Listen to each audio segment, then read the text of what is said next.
Yeah, like Kurt said, my name is Anna. I'm the land conservation manager at Heartlands Conservancy. I'm going to be presenting about our awesome Trout Hollow Hill Prairie and the conservation and stewardship efforts there. And if you all have any questions throughout the presentation, feel free to shout out, put it in the chat, whatever, and I'm happy to discuss more. So let's go ahead and get started. So for a little bit of background about Heartlands Conservancy before we jump into Hillberries, our mission is to empower and collaborate with the people of Southern Illinois to advance and protect the health of our distinctive communities and nationally significant natural and cultural resources. So we are a conservation nonprofit that's also a land trust. So we're doing many different environmental initiatives, often all the time, I should say. So we have 3 different program areas that we divide our work into, and it's land, water, and communities. So as the land conservation manager, I oversee the land program. And here we permanently protect land through conservation easements. We restore degraded ecosystems, and we help to create places for our community to enjoy. We also have a water program, and there we work in partnerships to protect and manage water through green infrastructure, flood and climate adaptation strategies, and also healthy watershed initiatives. And finally, we have our communities program. Although that people and communities are the center of all our work, whether it's land, water, or whatever, we also have a specific focus on working with and assisting communities on projects and initiatives that are focused on parks, trails, planning, climate adaptations, and many other needs. So a little bit more about the land conservation program. We had a service area expansion in late 2023. So now you can see the map on the right. Everywhere that's highlighted in that orangey red is in our service area. It's essentially everything south of I-70. So I mentioned conservation easements before. So if you're not familiar with a conservation easement, it is a voluntary legal agreement between a landowner and a land trust where we can work to permanently protect your property and its conservation values. So it really works to prevent any kind of destruction of the natural ecosystem or any type of development or anything that would harm the conservation values. So we have 50 of those throughout Southern Illinois, and we have 9 owned and managed properties as well. So we are actively protecting and also managing those. And in addition to that, we have 22 transferred properties. So for example, we might hear about a property that's going up for sale by Shawnee National Forest. And this has happened before where let's say IDNR can't raise the funds quick enough, or another governmental agency can't raise the funds quick enough to buy and protect the land. We as a nonprofit can fundraise and work with the community on a faster timescale to help purchase and protect that land and then transfer it over to another entity. So with all those different land protection initiatives, we've protected over 11,000 acres. Currently, we have different active initiatives going on. We have a big focus on prairie preservation and restoration.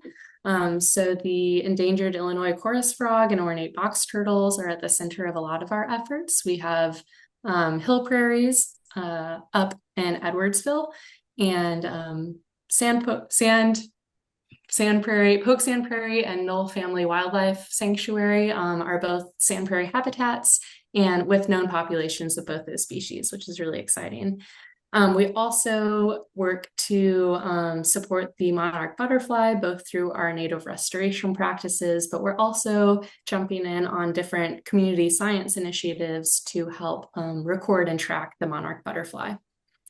We partner with Scott Air Force Base to help promote floodplain resilience. So working to protect property upstream of the base to alleviate stormwater flooding. And we are also a wetland stream and species mitigation bank partner. And we can also write conservation management plans. So if there's a park or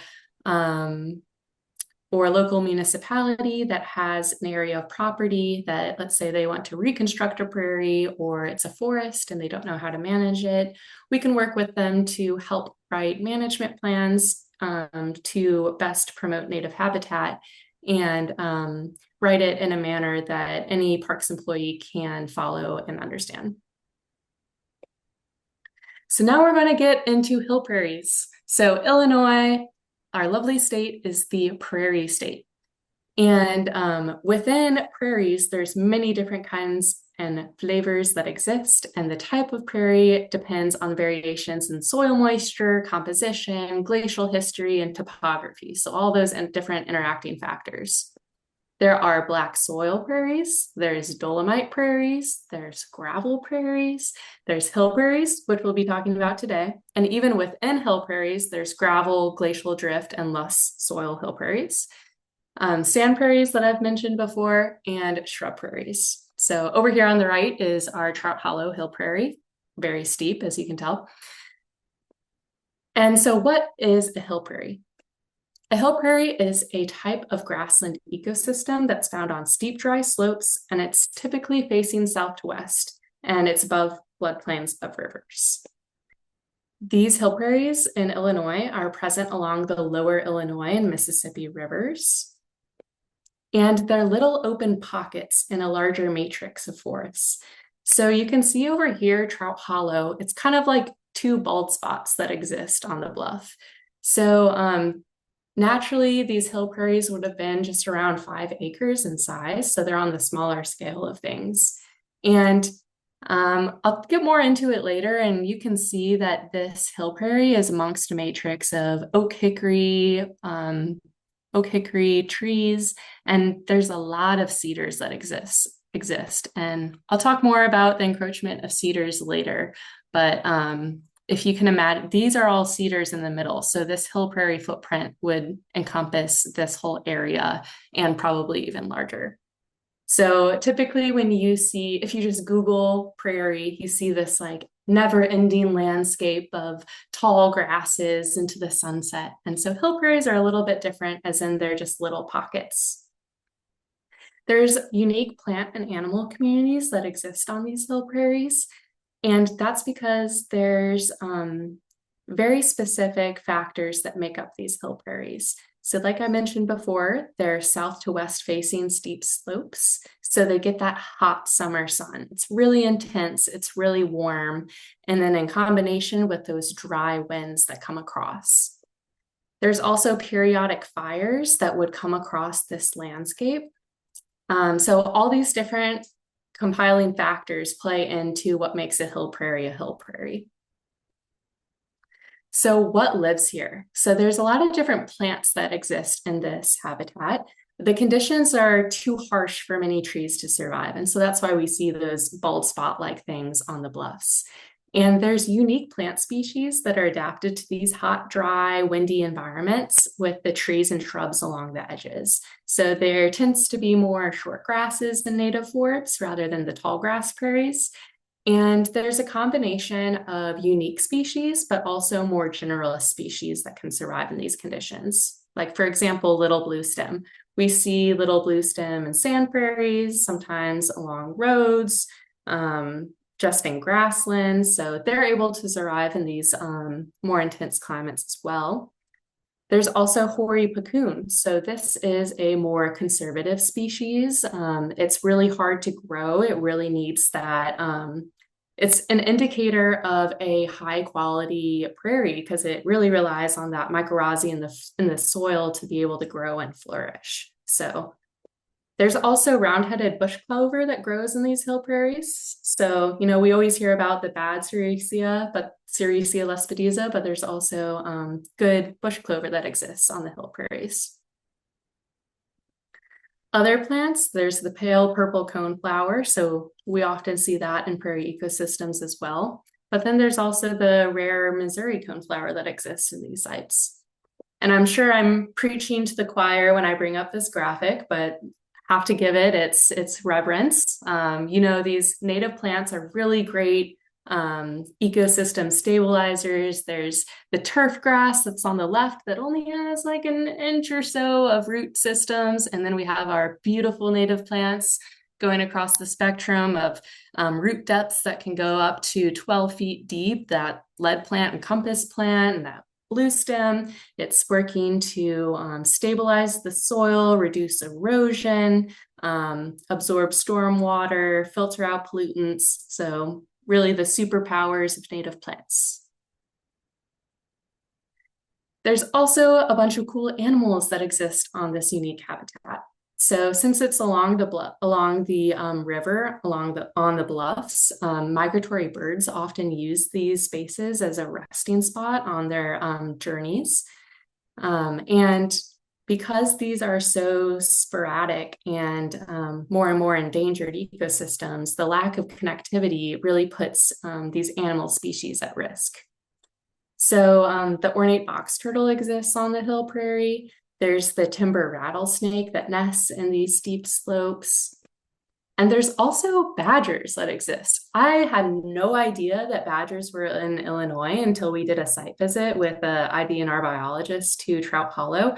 And we found a couple of animal burrows in the hill prairie. And she said one of them might be a badger hole. So if you've seen messaging about Trout Hollow and you see this really cute little badger cartoon, he's kind of become our mascot for the Trout Hollow Hill Prairie. So yeah, badgers in Illinois. We also have trail cameras set up on Trout Hollow. And these are some of the little guys that have popped up on our different feed. We get a lot of deer. That's not too surprising. But we've also had coyotes, foxes, possums, skunks. There's this one skunk family that just keeps on triggering the trail camera. Maybe it thinks it's like a stage out there or something, but like there's a whole family of them just digging around. And, you know, some of these animal species may not be too exciting, but they're all serving a purpose. They're all interconnected in this web of life, doing their different duties and supporting other species. So now the threats to hill prairies. Some statistics and math for us. So in 1824, Illinois had 22 million acres of hill prairie. So in 1978, we know that the Illinois Natural Areas Inventory did surveys throughout the state, and they found about 2,500 acres of prairie remaining. And current day, presently, there's only approximately 600 acres of hill prairie that remain in Illinois. So I mentioned that hill prairies are found along the Missouri and Illinois River. And so these are the hill prairies that are identified in the INAI. The dots are the hill prairies. And so we can see that not many exist still. And those 600 acres is the equivalent to about 2/3 of New York City's Central Park. And still over half of them are unprotected and unmanaged. So this may be because they're in private ownership or have just suffered from just being ignored. And the big dramatic decrease in acres of hill prairie specifically has a bunch of different dynamic interacting factors. I mean, we work in the environmental field, so we can't really point our finger at one specific thing, but rather a bunch of different things that are happening all at once. A big one is fire suppression. So when indigenous peoples were removed from their land, there was that immediate lack of prescribed fire that occurred periodically. And combine that in with Smokey the Bear. We love our Smokey the Bear. He did a great job in messaging that we can prevent wildfires and we all have an active role to play. But he really did instill this fear of fire in mainstream culture. So really, when we see fire in the media, it's often the uncontrolled wildfires that are devastating many families. And that's really unfortunate because there is good fire. Active stewardship involves really good and prescribed fire on the landscape with plethora of different benefits like recycling nutrients, allowing these native plants to grow and suppressing those woody plants. In this area, we also have a lot of bluff mining. It's really surprising. There are open access platforms where you can see if your property or maybe even your community or neighborhood has been mined, and chances are your property has probably already been mined or is near a mined area. And there's also a lot of development that's occurred. So we're growing population, we're spreading out, we're going to different areas, building homes, building communities. And also we love views. We love to look out our window and see a beautiful landscape. And unfortunately, hill prairies and top of bluffs are a common place that people want to build houses. And finally, we have climate change. So, things are becoming more intense, more all over the place, higher highs, lower lows, all these different factors that go into climate change as well. A component of climate change as well, invasive species. So with the lack of stewardship efforts, lack of fire, urbanization, invasive species are really encroaching on these hill prairies. So why does that matter? Why do we want to protect hill prairies? Well, prairies are essential components for our environment. They're capturing carbon, they're sequestering carbon, they're filtering water runoff, and they're supporting pollinator populations. Like that hoary pucoon that I mentioned before, it has a very specific pollinator need and timing. There's a lot of spring ephemerals that pop up on hill prairies, so it's really great nectar source for our early season native pollinators. And they really give us a sense of place as well. So when I see that picture on the right, I know that I am driving to Alton and I'm on my way to Pere Marquette State Park and I'm about to have a great time. So whether it's seeing that oak tree in your neighborhood or maybe that blue stem along the highway, like these plants and these ecosystems really give us a sense of place. It's different when we go someplace like California or even out of the country. The plants and the places aren't familiar. So these places are not only important environmentally, but also culturally for us. And the absence of stewardship really brings unwanted guests to these areas. So we talk about invasive species a lot. You all often hear about honeysuckle, winter creeper, Sericea lespedeza, all these different species. But there's also some native species that may become aggressive in these ecosystems as well, like cedars and sumacs and gray dogwood, all will really encroach on these spaces and fill in that space. Yeah, I said before, honeysuckle and autumn olive as invasive species. So that brings us to, we got our background about hill prairies, and so now we're going to jump into the story about Trout Hollow Hill Prairie. So this is a 15-acre property that's located in Monroe County, Illinois. So if you're familiar with Salt Lick Point Land and Water Reserve, this is Vollmeyer, and we're along Bluff Road here, and there's just this kind of funky shaped property. There's beautiful sweeping views of bluffs, forests, and farmland, and it's the Mississippi River Valley. And it was offered for sale by a family who reached out to us and gave us some time to raise funds. So this is really a corridor of protected habitat. And so there's environmentalist eyes when properties like this go up for sale. And the funds needed to purchase these 15 acres was $150,000.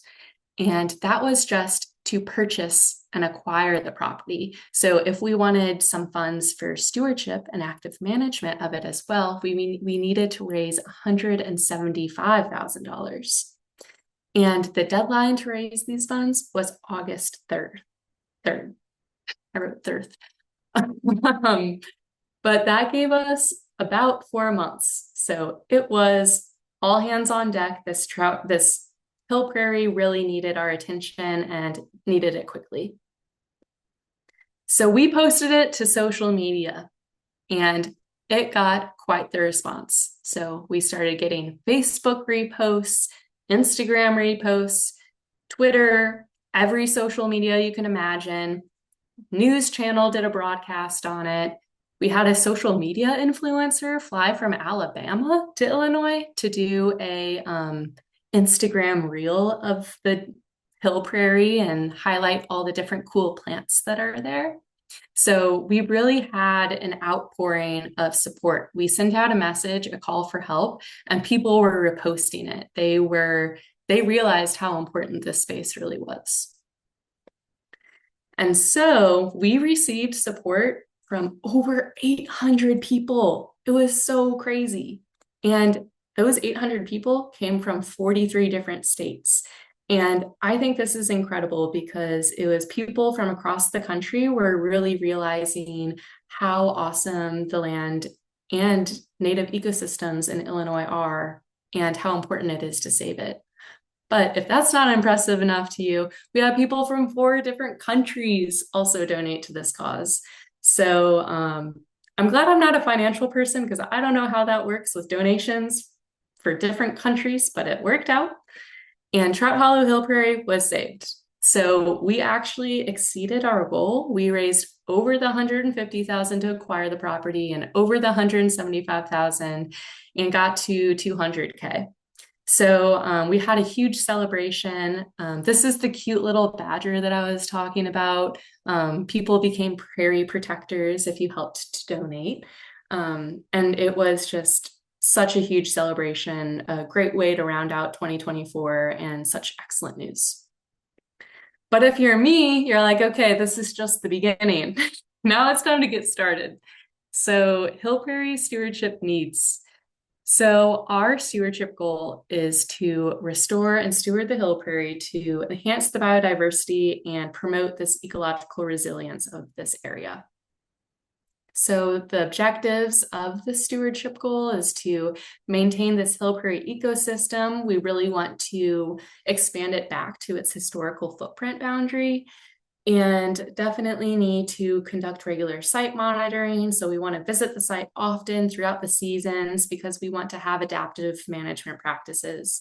Hill prairies aren't super common, as I have talked about before, and so they're also really unique, and it's not a one-size-fits-all approach for stewardship efforts. We really need to do our stewardship work, but also see how the land responds and change our different practices in response to it.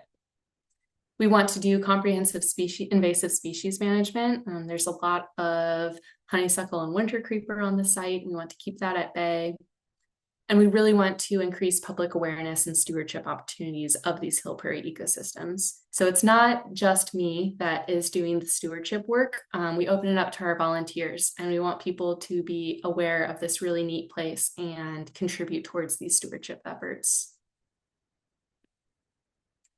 So for a little bit of background, this is a historical imagery in 1992, not too long ago, of Trout Hollow Hill Prairie. So this is, you can even see the topography of it as well. And then this is 2024. So this is current day. And you can see how big it's shrunk in just those 20, 30 years that it's been around without super active management. So you can see that that hill prairie was cut into 2 little pockets by the cedars, and it's really, really shrunk. And there's also some erosion that's happening at the bottom of the bluff.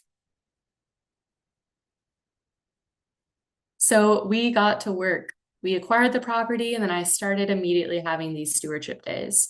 So one of the biggest priorities with stewardship efforts was to remove these cedars. So these are pretty large spreading cedar trees, and immediately we need to remove those. And by removing them, we're opening the prairie up to more sunlight. We're restoring it back to that hot, dry environment where the native vegetation is going to rebound.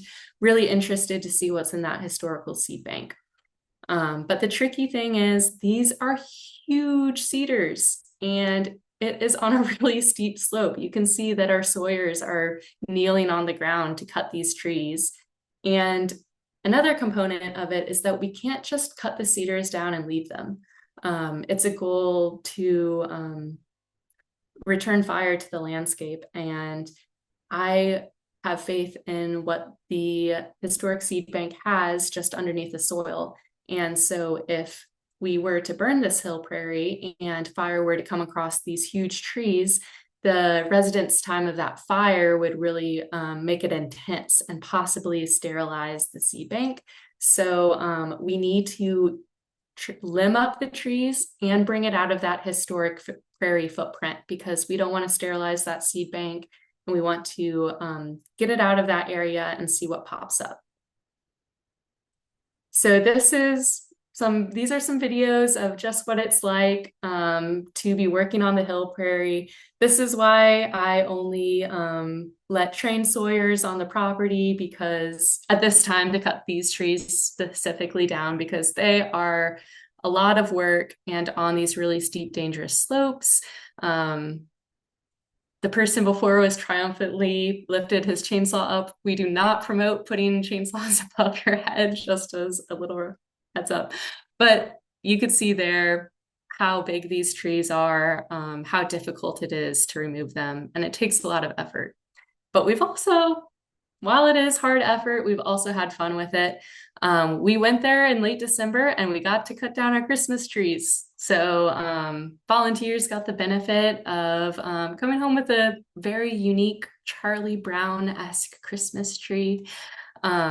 We also have people who are interested in using the cedar for trail markings or benches. So really looking into creative ways to reuse this brush.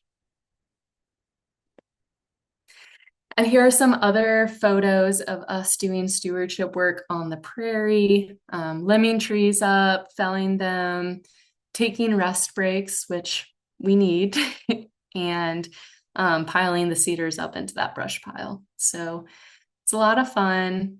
It's a good winter activity because the plants are dormant at this time, so we're able to traverse the hill prairie without worrying about stepping on anything. And during our rest breaks, this is our view. So really can't complain. This is the top of the hill prairie. You can see our huge brush piles that are piling up right there outside of the hill prairie footprint. And so with these priority efforts, we have some initial before and afters. This is one side of the hill prairie, a before and after. So we got rid of those cedars that were popping up and some of the shrubs that were starting to be aggressive on the hill prairie, and allowed space for that native vegetation to pop back up.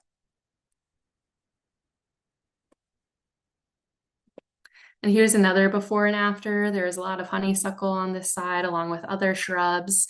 And very excitingly, we got rid of that island of cedars that I call. So, I said at the beginning that those two hill prairie pockets were separated by cedars. We were able to remove all of those cedars through 3 stewardship days. And there's 2 oaks and a hickory that remains in the middle. We removed a lot of cedars, and so I'm keeping those in the middle for now, just because we're removing a lot of biomass. I want to make sure that there's still some roots to prevent erosion until more native vegetation pops up. And I also find myself becoming less and less of a purist, and like, okay, maybe there were like an oak or 2 on this hill prairie. It's not totally out of the question to have a tree on a hill prairie. But it also really opened up our views. So we could even see, I think we can see another nature preserve in the background over here in the bluffs. So not only a great view, but we also opened up a lot of the hill prairie to sunlight. This is a view from the bottom, so you can see all the area that's now open. And native plants are already responding. So I did just a brief talk the other week, and they pointed out that some people might look at this and say, I think the left side looks a little bit more aesthetically pleasing. So why did you remove the different plants that are popping up? Like, more plants, the better. And I really wanted to focus on the fact that we are doing stewardship efforts for biodiversity. Like all the work that we're doing is, we can't just say that we want to restore it to historic conditions because there's the temporal scale question, there's the question of resilience and sustainability and planning for the future. So really our main aim is to promote biodiversity. And we can see the response immediately to opening up the cedar area that we did just recently.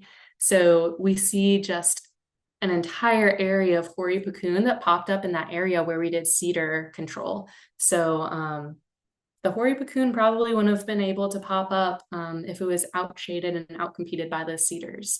We also see over here, we see sumac coming back up. Really crazily, I was there 2 weeks ago, and there were morel mushrooms growing where the cedars were. And unsurprisingly, they were very dry.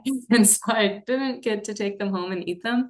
But it's really fascinating to see what's going to pop up next. And I am being real, there's probably going to be a decent amount of honeysuckle that pops up, but we're working at a manageable pace so that we're able to control the honeysuckle. And over here, we see a little spring beauty in the corner popping up as well with the newfound sunlight. Here's some other awesome native plants that are blooming. We see partridge pea, we have a native bittersweet, some vervain, trillium, a really cool deer skull that I found, spring beauty, blue stem grasses, and I've been back since, and the columbine is blooming now. So it's really awesome to see all the different colors of native vegetation popping back up and responding to that sunlight.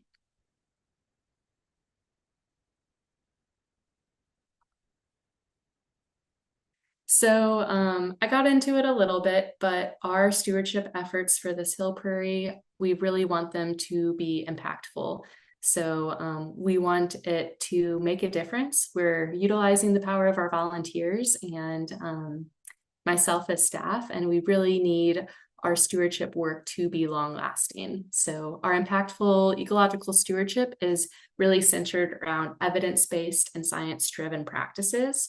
So we're doing stewardship efforts that are not only in the scientific literature, but also based on the lived experiences of biologists and stewardship technicians in the area. We inform our practices with native reference ecosystems, and we also consider environmental change. So we're also planning for the future resilience of the ecosystem as well. We have clear goals and objectives. I went over that slide that outlined all of our goals and objectives for the site, but we also have them for the day. So when volunteers show up, we're not just like, okay, get rid of all the honeysuckle. We have a goal of we're going to get the priority areas first so that it gets access to that sunlight, and we're going to work from the highest quality area outward. So we have clear goals and objectives that is both motivational and impactful for our stewardship work. And it's a part of a continuum of restorative activities. So restoration and stewardship work isn't just a one and done task. So we're committed to being there for the long term and having a plan of continual stewardship and acknowledging that invasive species are never going to be fully eradicated, but more of ongoing management of keeping them at bay. So if this sounds really exciting for you, there's different ways to get involved with our Illinois hill prairies. You can visit and hike a public hill prairie. There's some throughout Illinois that are protected and open to the public. One of my favorites, can't choose favorites, is Foltz Hill Prairie Nature Preserve in Monroe County. So it's down the road a little bit off Bluff Road, down from Trout Hollow.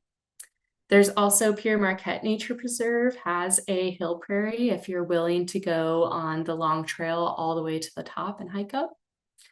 And you can also volunteer with Heartlands Conservancy. So we're always accepting volunteers with all different types of skills, whether it's a chainsaw, you have a great chainsaw background, or if you've never worked a chainsaw or seen honeysuckle in your life, we welcome all different skills, all different ages.